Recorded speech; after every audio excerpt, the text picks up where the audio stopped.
9 கோளும் ஒன்றாய் காண அங்கு கற்பகம் என்னும் கடவுளின் மெய்யில்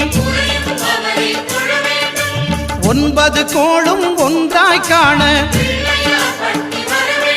அங்கு கற்பகம் என்னும் கடவுளின் மெய்யில் சூரியன் முதலாய் 9 கிரகமும் பலவித குணங்களை கொண்டிருக்கும் எங்கள் கற்பக தருவில் அவை வரும்போது ஒன்றாய் சேர்ந்து பலனளிக்கும்.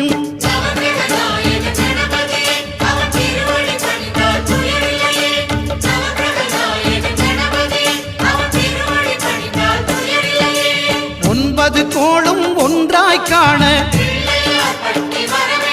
அங்கு கற்பகம் என்னும் கடவுளின் மெய்யில்